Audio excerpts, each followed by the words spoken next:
Assalamualaikum warahmatullahi wabarakatuh. Halo anak-anak, selamat pagi. Bagaimana kabar Ananda pada pagi hari ini?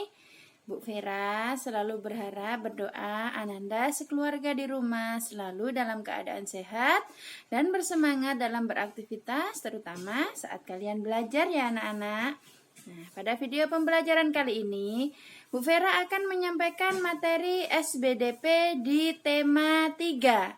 Jadi, sama seperti bahasa Indonesia, Bu Guru akan membuat satu video pembelajaran yang berisi materi SBDP di tema 3. Jadi, subtema 1, subtema 2, subtema 3, Bu Guru jadikan satu video. Kenapa? Karena kebetulan kompetensi dasar atau capaian ilmu yang ingin kita kuasai pada tema 3 ini adalah seni rupa dengan teknik tempel yang mencakup 3 hal. Jadi insya Allah pembahasannya tidak terlalu banyak, makanya Bu Vera jadikan dalam satu video pembelajaran.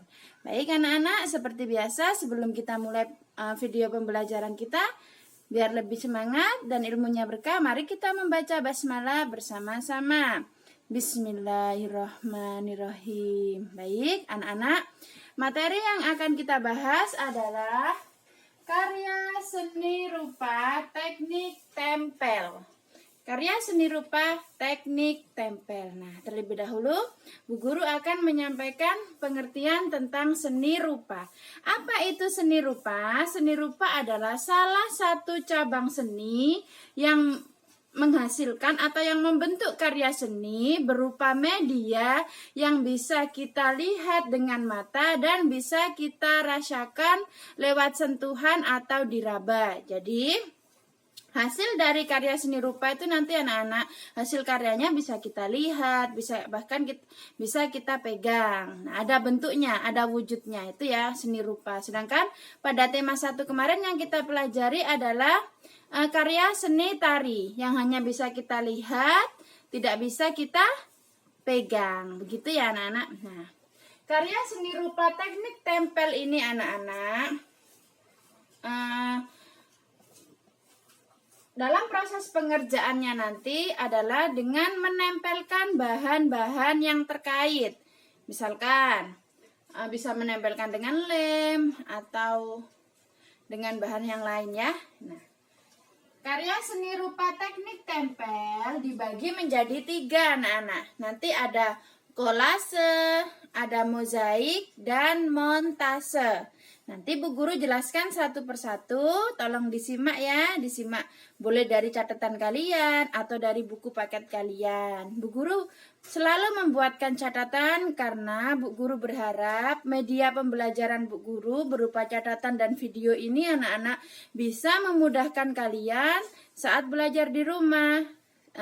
Kalau di buku paket, nanti kalian akan membuka halaman per halaman, jadi jaraknya agak jauh begitu. Nanti kalian cari mana yang muatan IPA, mana yang muatan bahasa Indonesia. Jadi Bu Guru permudah, Bu Guru jadikan satu dalam bentuk catatan ya. Semangat ya anak-anak. Nah, baik, Bu Guru jelaskan yang pertama. Jadi seni rupa teknik tempel diantaranya yang pertama adalah kolase. Apa itu kolase? Kolase adalah karya seni tempel yang menggunakan berbagai macam bahan atau berbagai macam jenis bahan yang ditempel ke dalam sebuah pola.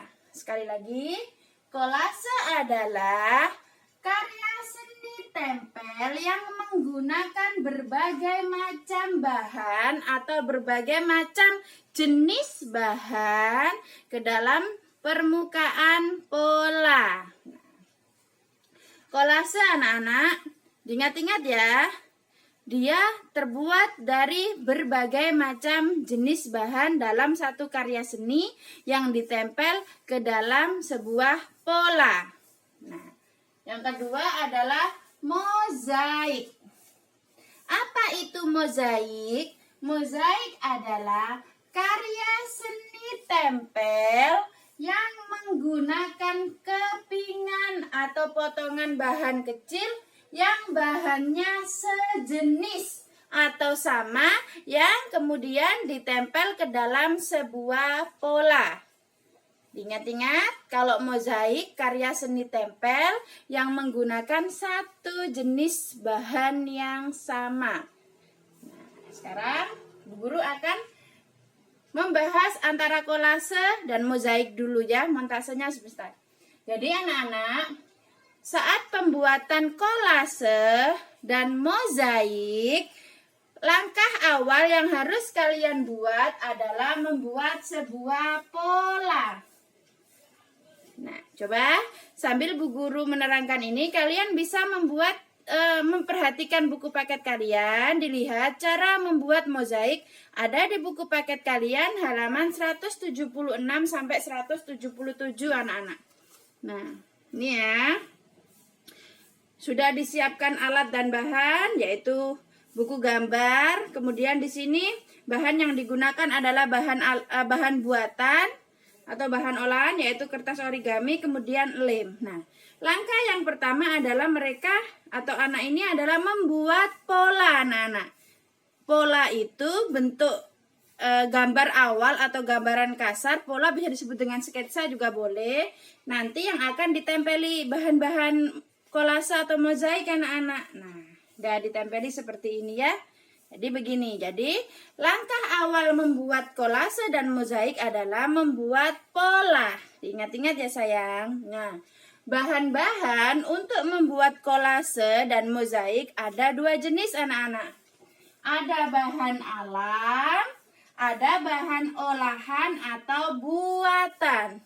Bahan alam berarti kita bisa memanfaatkan apa yang sudah disediakan di alam anak-anak, tanpa kita harus membuat terlebih dahulu atau tanpa dibuat oleh manusia ya.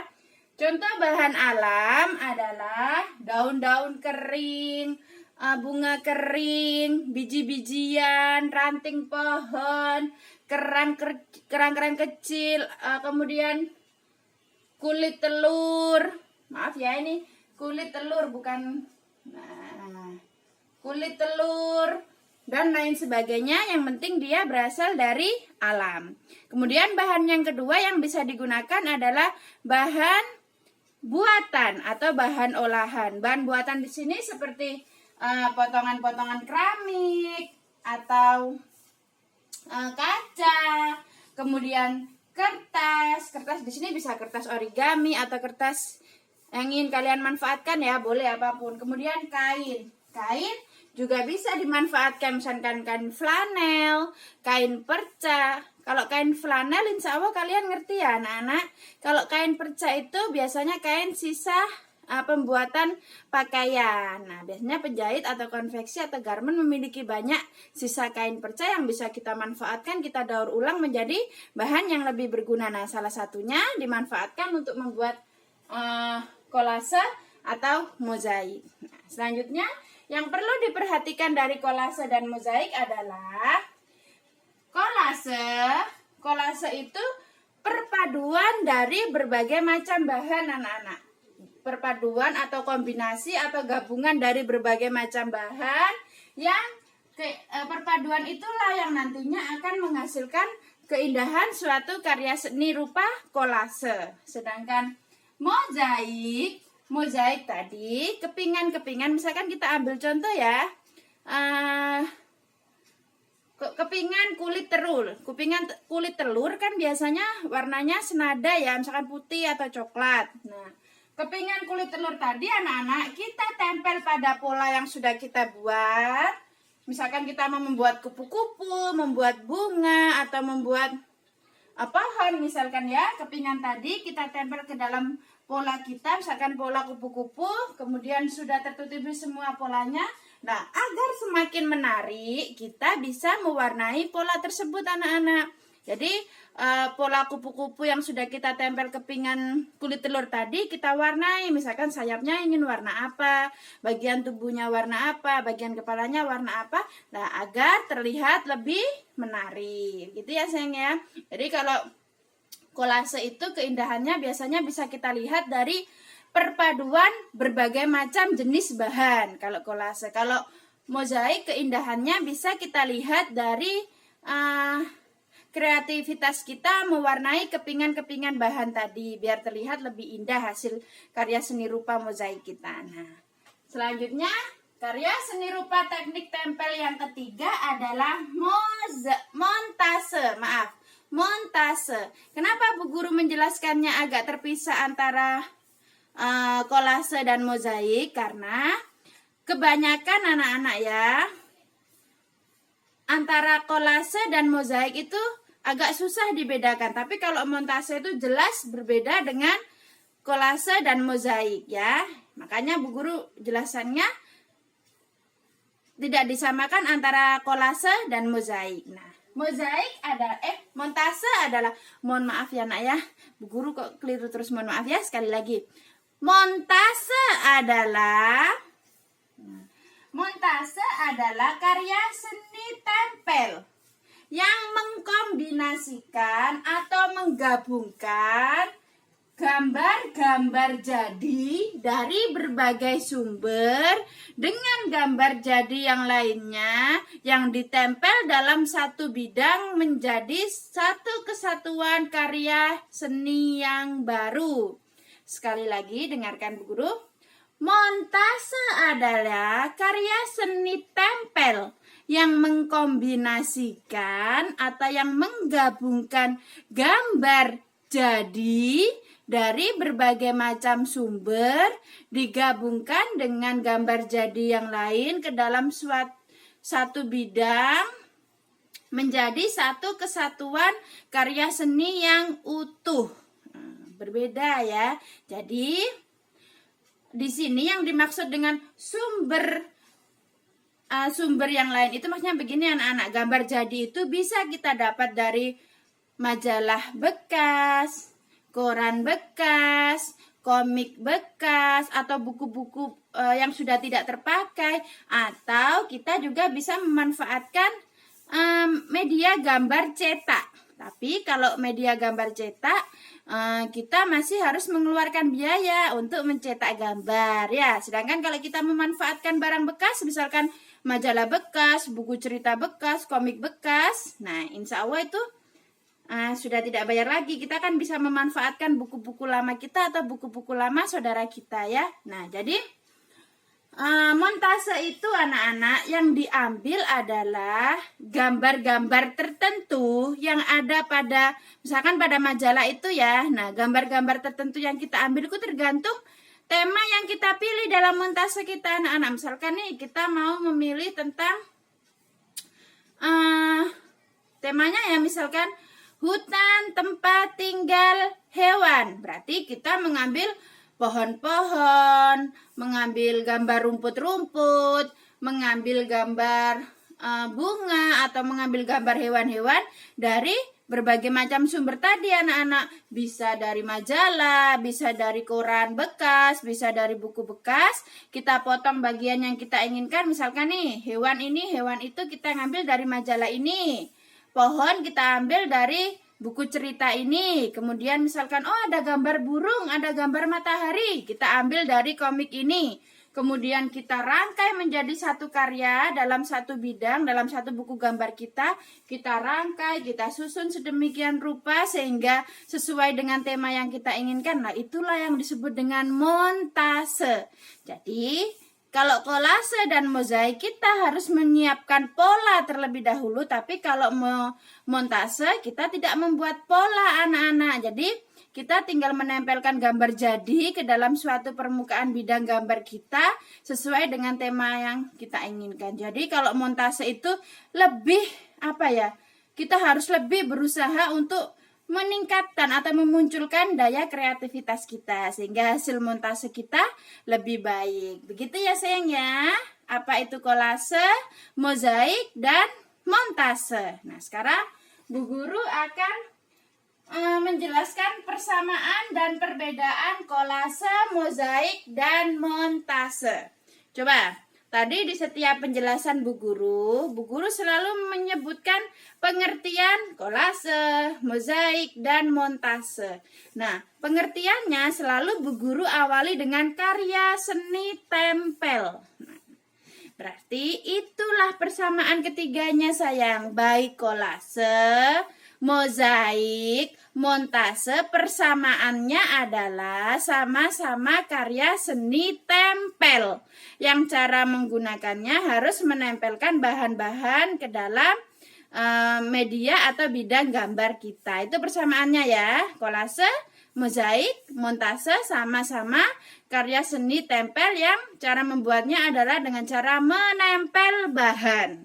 Nah, kemudian apa perbedaannya antara kolase, mozaik, dan montase? Coba mari sama-sama kita simak dari pengertian masing-masing. Kalau kolase, anak-anak, kolase itu bahannya berasal dari berbagai macam bahan atau berbagai macam jenis bahan. Kalau kolase ya.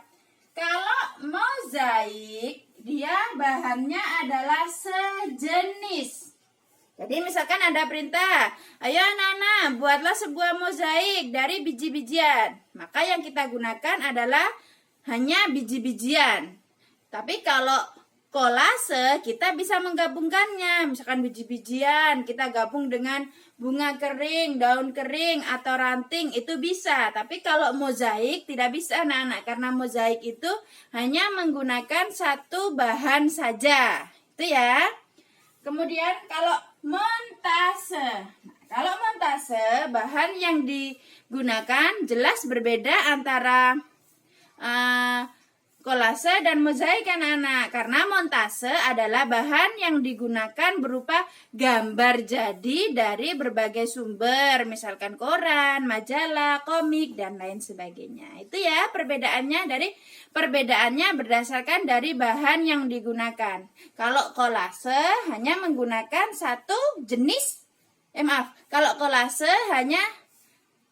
menggunakan berbagai macam jenis bahan. Kalau mozaik menggunakan satu jenis bahan saja dalam satu karya seni.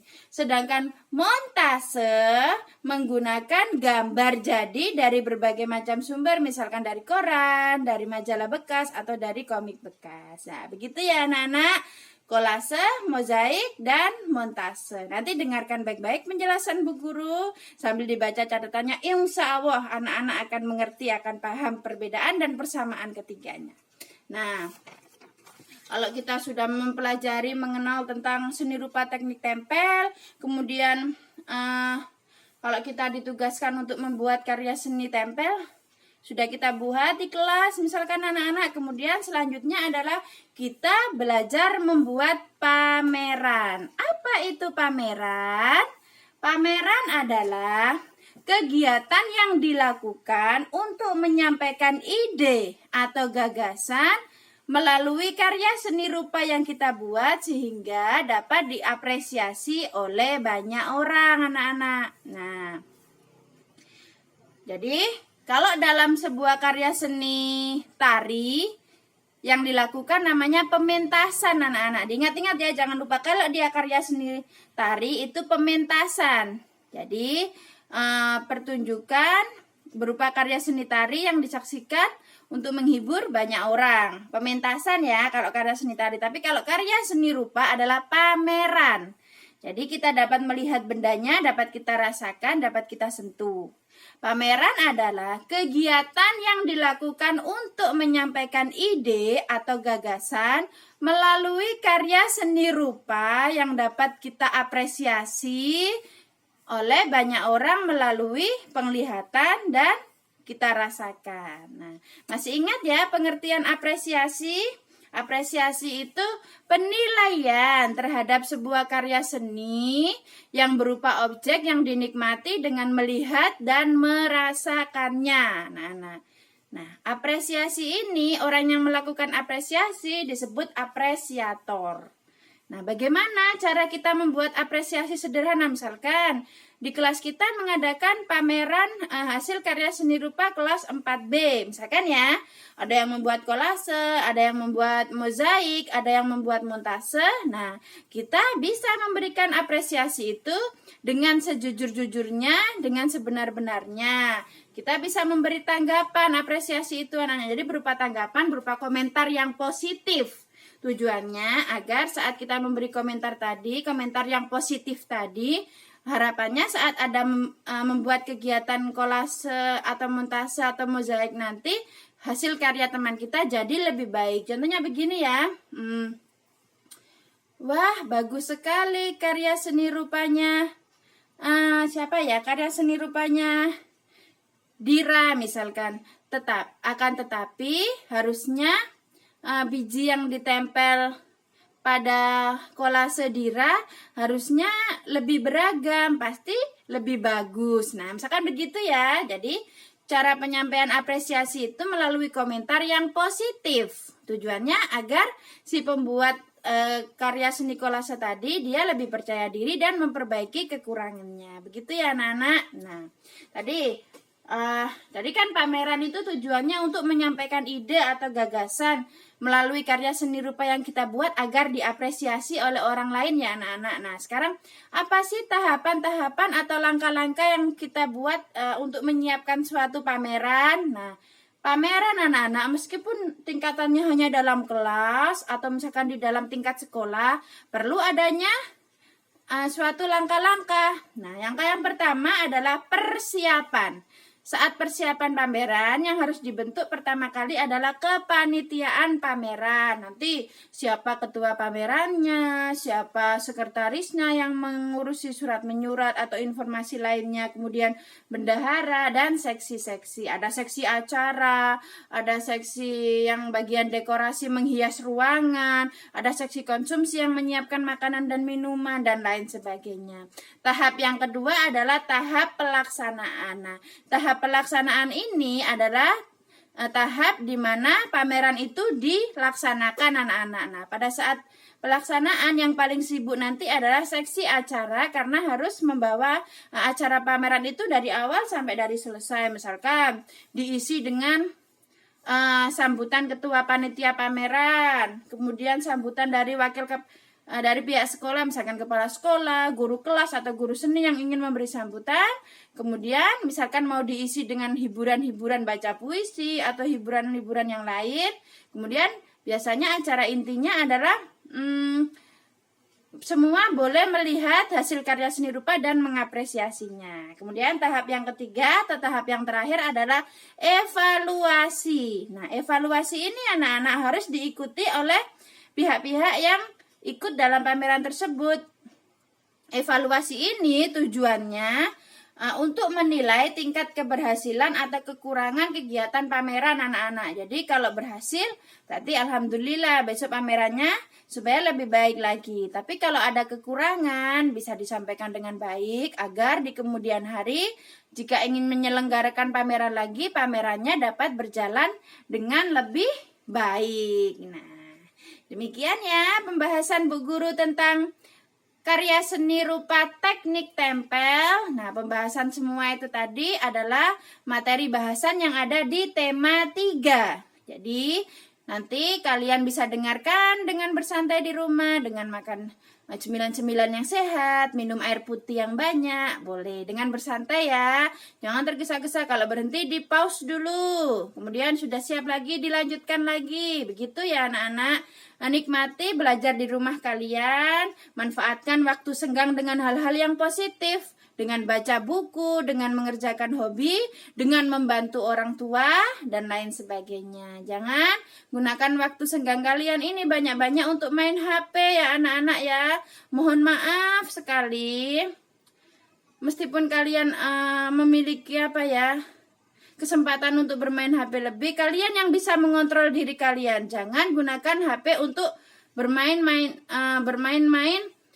mainan online atau mohon maaf aplikasi yang sekarang itu banyak-banyak mohon maaf sekali menggunakan aplikasi-aplikasi seperti mohon maaf TikTok ya. Jadi gunakan aplikasi itu untuk kegiatan yang bermanfaat ya anak-anak. Sekedar refreshing boleh, tapi jangan terlewat batas. Makasih ya anak-anak, selalu jaga kesehatan kalian, selalu bersemangat. Jangan lupa kerjakan sholat, bantu orang tua. Terima kasih ya Bapak Ibu, sudah bersabar bekerja sama membimbing Ananda belajar di rumah. Mohon maaf yang sebesar-besarnya, banyak sekali kekurangan dari Bu Guru. Demikian, Assalamualaikum warahmatullahi wabarakatuh.